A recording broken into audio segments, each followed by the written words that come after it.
Panevėžyje jau 3 metus iš eilės organizuojama Gabrieliaus Maldūno vardo stovykla jauniesiems krepšininkams. Čia vaikai turi galimybę mokytis ne tik iš vietinės komandos žaidėjo, bet ir iš kitų patyrusių trenerių bei krepšininkų. Tai viskas prasidėjo dar prieš 3 berods metus, kai su treneriu Mantu ir Matu mes sportavom tiesiog individualiai. Ir pakalbėjom, kad Panevėžyje trūksta tokių stovyklų, nes mano laikais irgi tokių stovyklų nebūdavo, kai buvau vaikas, tai mums visiems kilo mintis, kad padaryti stovyklą vaikams ir leisti vaikams tobulėti ir tobulinti savo įgūdžius. Nusprendžiau prisijungti jau 2 metus iš eilės. Man patinka, ką Gabrielius daro su Panevėžio jaunimu. Ir aš manau, kad čia vienas geriausių dalykų, kas jaunimui yra daroma vasaros metu Panevėžyje.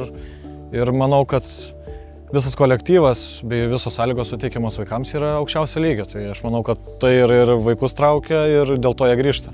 Šiais metais stovykloje susirinko netoli 100 jaunųjų sportininkų, norinčių tobulinti krepšinio įgūdžius. Jo, tai šiemet pakeitėm lokaciją iš Beržų gatvės į Sargūno gimnaziją, nes jau didėjo mūsų gretos, tai ten pasidarė ankšta, todėl reikėjo čia pereiti, nes čia daugiau galimybių turėti daugiau treniruočių ir daugiau grupių. Tai pakeitėm šitą ir taip pat išskirstėm savo stovyklą į Tobulėk ir Elit, tokie 2 pavadinimai. Tai viena yra mažesniems vaikams, mažesniems krepšininkams, o kita yra stipresniems, kurie nori tapti labiau profesionalai, tai toks yra skirtumas.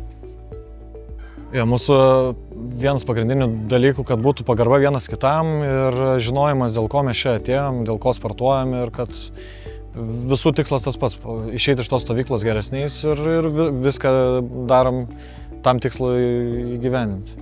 Vaikai turi galimybę ne tik tobulėti, bet ir išgirsti įkvepiančių stovyklos svečių istorijų.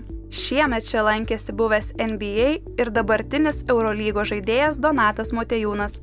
Kaip kalbėjau su jaunimu, sakiau ir kalbėjau, ką man Kazys Maskvytis sakė, kai aš buvau tokio amžiaus. Man buvo 10-11 metų kažkas tokio, kai jisai perėmė mano komandą ir jisai pasakė, man sako, iš visų, sako, nesvarbu, kiek iš čia bus iš jūsų krepšininkų, man labai svarbiau, kiek iš jūsų bus gerų žmonių. Tai kai jisai sakė, kad gal bus 1 ar 2 čia iš jūsų krepšininkai, žinau, kad būsiu aš. Jaunieji sportininkai į stovyklą sugrįžta jau ne 1 metus. Pačiam tai yra jau 3 metai stovykloje. Džiugu, jog atsiranda naujų trenerių, taip pat patobulintos aprangos. Puiku, jog yra numeriai ir vardinės maikės. Tobulėk tai reiškia, jog tobulinam įgūdžius savo krepšinio. Nes anais praeitais metais buvo žiauriai linksma ir buvo daug draugų ir geriau pradėjau žaisti krepšinį. Norėjau kažko papildomų treniruočių, kaip ir treniruočių, ir mačiau, kad kai žiūrėjau Instagramą, mačiau, kad ten atsirado Gabrieliaus Maldūno stovykla ir dėl to aš ją pasirinkau, nes Panevėžyje tokių kaip ir stovyklų nebuvo. Stovyklos dalyviai pasižymi žingeidumu, o paskaitų metu iš autoritetingų svečių išgirstos mintis ir patarimai išlieka ilgam.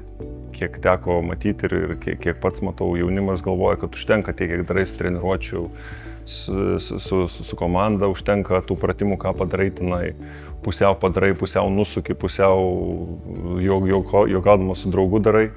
Tai tikrai to neužtenka. Būtent tie, kas žengs tą ekstra žingsnį į šoną ir pastoviai tobulės ir stengsis save tobulinti, tas ir pasieks kažką.